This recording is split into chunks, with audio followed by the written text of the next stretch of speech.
Rain drizzled over the crowded street market, turning the dust into muddy streaks and making the old tarpaulin roofs sag under the water's weight.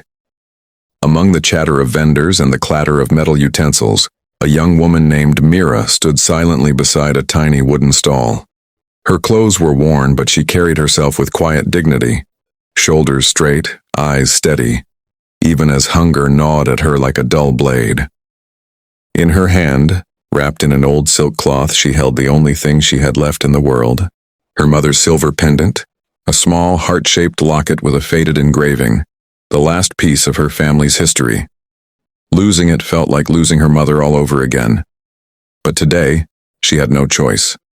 She hadn't eaten in 2 days, and her younger brother back home was sick, burning with fever. Medicine cost money, food cost money, and she had none. Mira swallowed the lump in her throat and approached the jeweler's stall.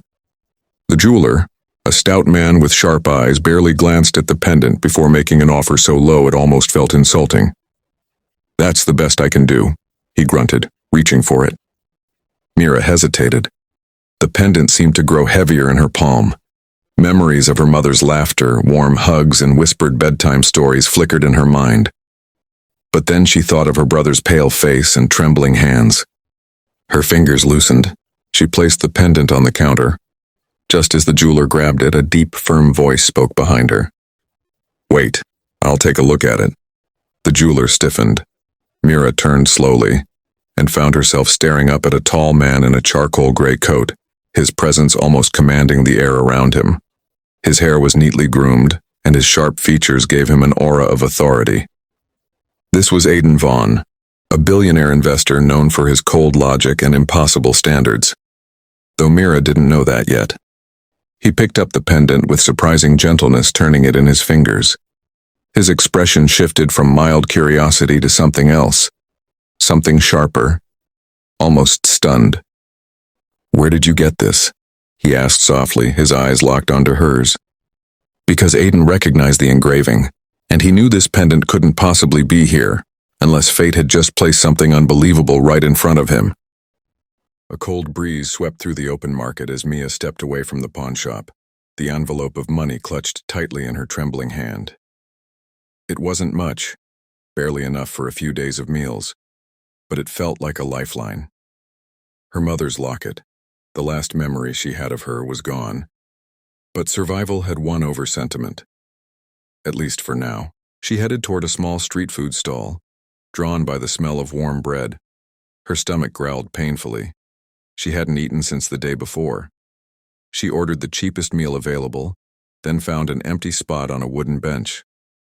As she sat down, she didn't notice the sleek black car parked across the street, nor the man whose eyes had been following her every move. Alexander Hayes, billionaire investor known for buying failing businesses and turning them into empires, watched her with a strange ache in his chest. He had seen many things in life: greed, ambition, desperation. But the look in Mia's eyes when she sold that locket, that had stopped him cold.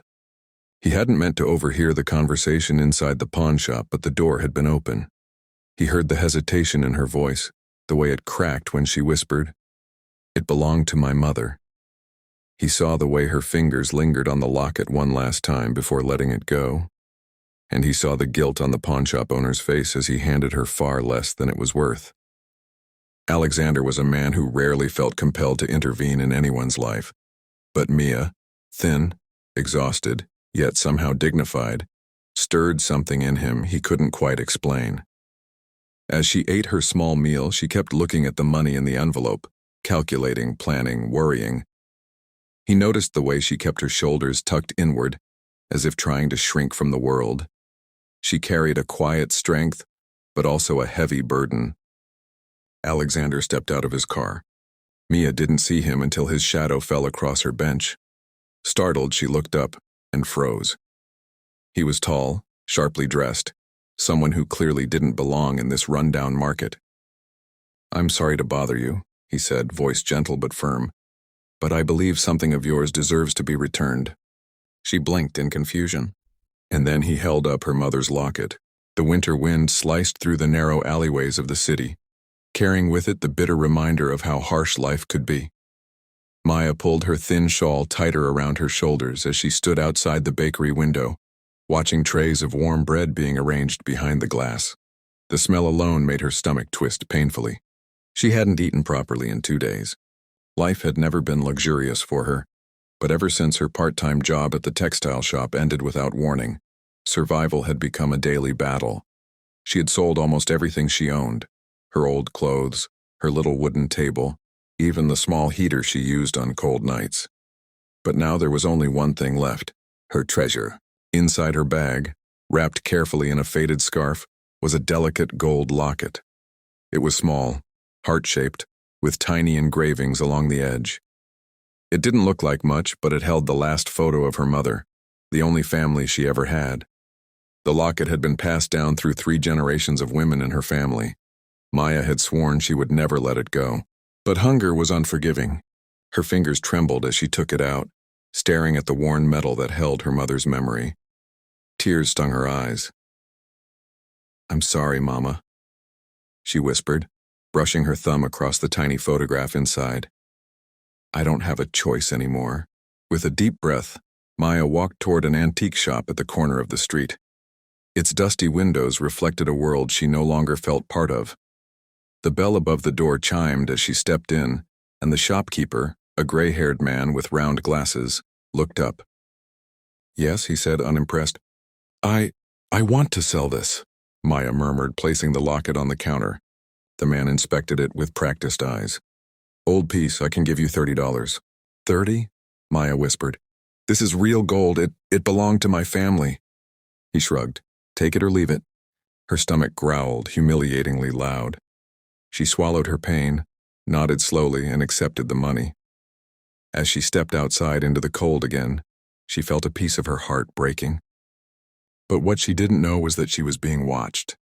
Across the street, a tall man in a dark coat had seen everything, her hesitation, her tears, and the moment she handed away her most precious possession. And he was no ordinary man. He was Alexander Hale, the billionaire known across the country. And what he saw stunned him more than he expected.